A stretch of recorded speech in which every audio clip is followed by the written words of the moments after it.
Ah, welcome back to part two of how does acupuncture work? Well, basically, in order to know how acupuncture works, you need to know how the human body works, and we really don't have all the answers on that. So here's a general expose of what we have been learning over the years. We know that in times of war, new technologies are uh, discovered or utilized. The Korean War, we had the advent of the MASH unit, uh, Mobile Army Surgical Hospital, and of course, we all remember Hawkeye Pierce. Now, the fact was that many of the GIs, of course, died on the battlefield and never actually got that far. So in the Vietnam War, the Americans made great efforts to get medics into the field and to put up IVs, give morphine injections, dress wounds in the field, and obviously try and get them alive to a hospital.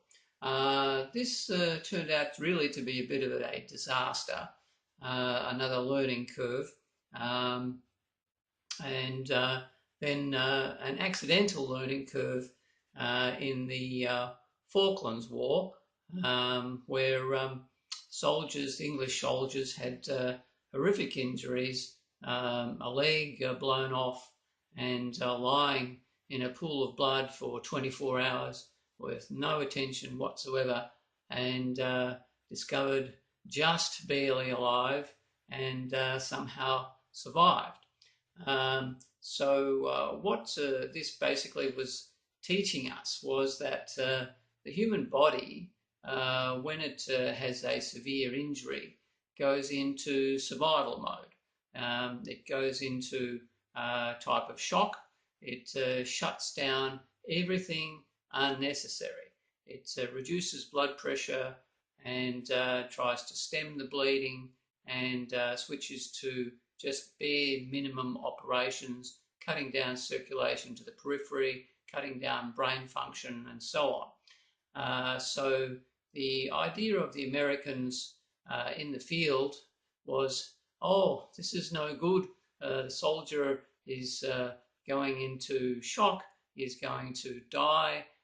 We must put in IV, pump in fluids, maintain blood pressure, and of course, this went against the natural inclination of the body and increased the blood pressure, increased the bleeding, increased the hemorrhage, soldier died. Um, so uh, one of the main discoveries now of the Americans is that the medics that go into the battlefield carry acupuncture needles. Why? Because acupuncture assists the body in trying to protect itself in terms of it does not block or interrupt or in any way stop the body from going into its protective mode, but the acupuncture can be used for analgesia, and that in itself helps the body to relax. We know that acupuncture helps to reduce brain function, and this is again helping to reduce the consumption of energy, helps to the survival mode, and basically acupuncture is there to assist the body in its normal natural operations.